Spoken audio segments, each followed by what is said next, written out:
For some, having sensitive skin can be really quite worrying, and in some instances can be actually really mentally consuming. When I see clients in my clinic who have sensitive skin concerns, I can guarantee about 99% of the time they will have pretty much avoided all skincare items because they simply just wouldn't have known where to go with it. So in this video, I'm going to really make it my aim to reassure some of you who may be in that position too by helping to educate you on sensitive skin, its triggers, possible treatments, products to avoid, whilst sharing some of my clients' success stories with you.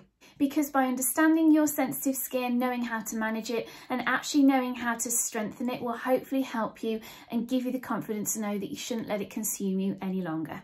If we haven't met before, my name's Belle. I'm a skincare professional and skin clinic owner based here in the UK, and I help people achieve healthy skin at any age. And I do that by advising people on the correct products and treatments for their skin concerns, with this channel being a place where I can share some of my knowledge with you. So if that type of content ticks your boxes, then subscribe to the channel. I'd love to bring more of you on board. So what does having sensitive skin actually mean?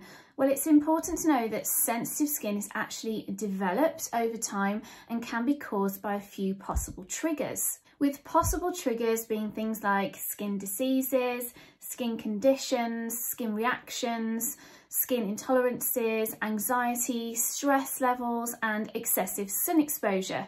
And each of these triggers, regardless of which one, hinders the skin from working correctly. So it either thins the epidermal layer or it causes possible pH disruptions in the skin, meaning the skin isn't performing to a healthy function. Now, with some of these triggers, so for example, skin diseases such as contact dermatitis, allergies, so food allergies, skin product allergies, food intolerances, those can quite easily be treated via a medicinal approach, so by seeking advice from a consultant or a general practitioner. So with that in mind, the first thing when understanding your sensitive skin is actually to know what the trigger point is.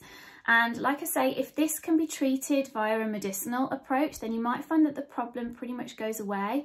However, if it is more of a lifestyle approach, internal and external work that does need to be done, this will take time, and if you have a strong level of commitment you will get there. But always know that you can always gain advice from a skincare professional to help you along your journey as well. Now, I touched on stress and anxiety, and this can have such a massive impact on the durability of the skin and the sensitivity levels of the skin. Because if you are more stressed and if you are more anxious, you will have a higher level of cortisol. And if you're not familiar with what cortisol is, then it's a naturally occurring steroid hormone within the body, which is responsible for regulating a wide range of processes such as immune response and metabolism. And as well as this, it can have an effect on the oil gland production in your skin. Therefore, if you produce more oils, you're more susceptible to things like bacteria. Therefore, that's when inflammation starts flaring up. And if the skin is more inflamed, it means those nerve endings are higher, so they are more sensitive to the touch. But many clients who I speak to and who I discuss their stress levels with and actually inform them that they can make some positive changes, I'm always so pleased to see visible changes in their skin when they have made those improvements. So by taking the time out to relax a little bit more, do some mindfulness activities, can really help the actual durability of the skin and help it start performing to a healthier function. Because your body most definitely speaks to your skin. So if your body is feeling out of alignment, that would definitely show up on your skin. So if you know you can make some positive changes just by some simple steps, then make sure you do it. It might just be the change that you need to see some improvements. So if you've got a sensitive skin, one of the most telltale signs is a flushed appearance on the skin.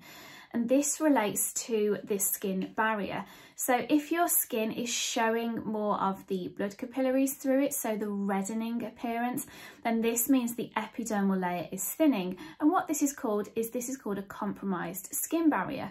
And this happens due to external factors that have happened over time, or like I said, things like stress and anxiety. But if you think about it, sun exposure can massively dry the skin. So if you've neglected your skin over time and your skin is quite dry, water will be escaping from your skin a lot quicker. The nerve endings will be higher up because the skin will be thinner. As well as this, it might feel quite sensitive to the touch. It might look quite irritated. It might have a flaky appearance too. And this is all because the general healthy function of that skin barrier just isn't as strong as it once was. But a lot can be said about the strength of your skin. Remember, it's the largest organ in the body. It's the first line of defense to a lot of things. So this is why I am such a big advocate of skin health. Sometimes your skin just needs a little bit of TLC and you need to strip it back and make sure that you've got all the things that it needs to actually support a healthy skincare function. And I always recommend 3 key steps to really maximise the skin health. And those 3 steps are cleansing, hydrating and protecting. And by nailing these 3 steps and actually strengthening your skin that way, if you do have environmental stresses or stress and anxiety levels that actually trigger your skin to become more sensitized, if your skin is strengthened in the first instance, it will be able to deal with that so much better. If you're unsure on what products could be suited for your skin, then book a virtual skin consultation with me. I'd love to meet you. I'd love to be able to help you. I'll pop the booking link below. So what I'd actually recommend doing in the first instance is actually just strip your skincare back to those 3 key steps and allow it to work for about 3 to 4 weeks. Now, even though this won't be essentially treating your sensitive skin, what this will be doing is strengthening your skin as a whole and effectively building the foundations of your skin. Think about your skin like a house. If you're building a house, you couldn't build a house without foundations, and you can't further your skincare without healthy foundations. And by doing that, you're actually able to see how your skin is functioning. Sometimes if you're actually incorporating too many products and the list is, 15 products down, how do you know how your skin is actually working? So by stripping it back completely, you're able to almost see your skin through a magnifying glass and then know where you can go with it. So we've started to strengthen the skin, we've stripped it back, and now it's time to actually regenerate, repair and heal the skin.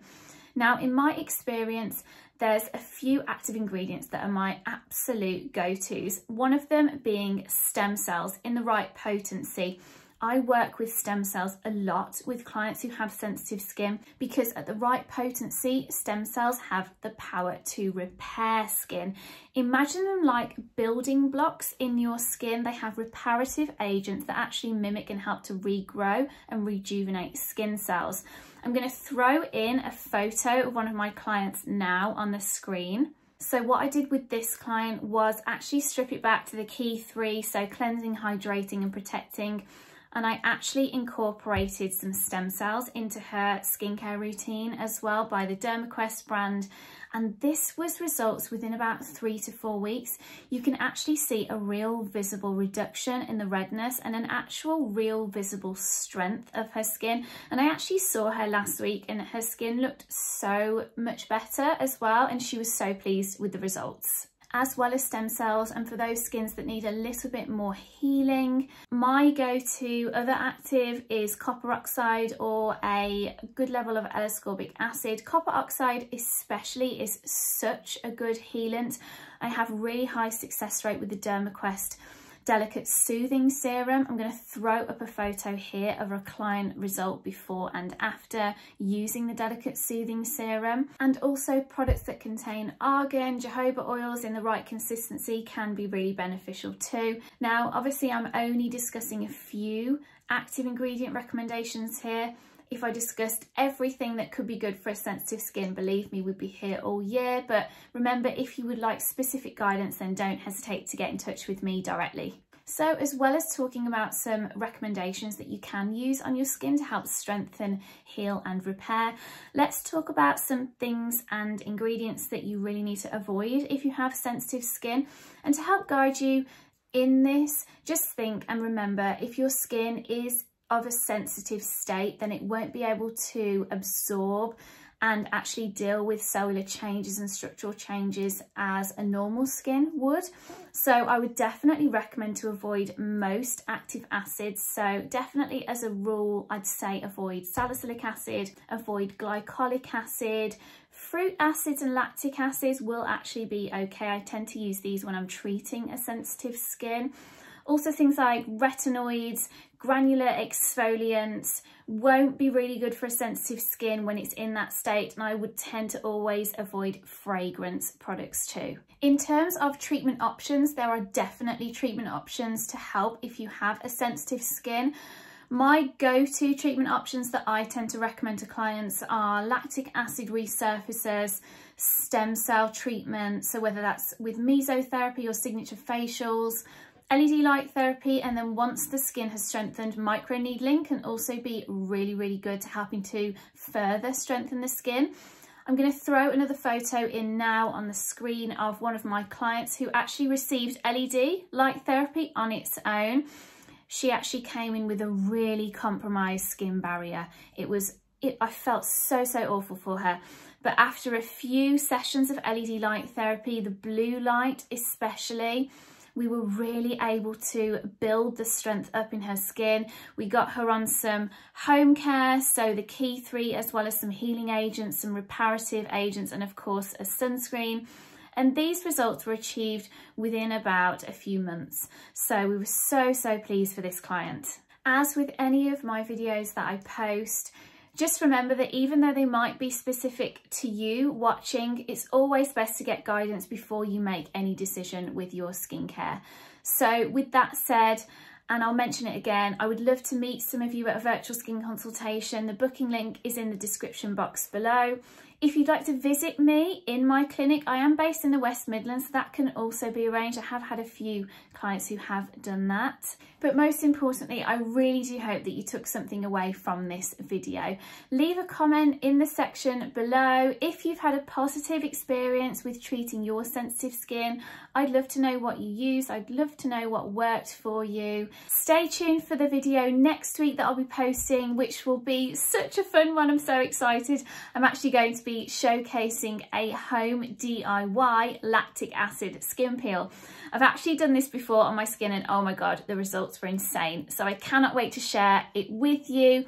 And you can pick those ingredients up for just £5. So if you're not in a position to have a skin treatment at the moment, to visit a professional skin clinic, then that video will be for you. I'll see you next week.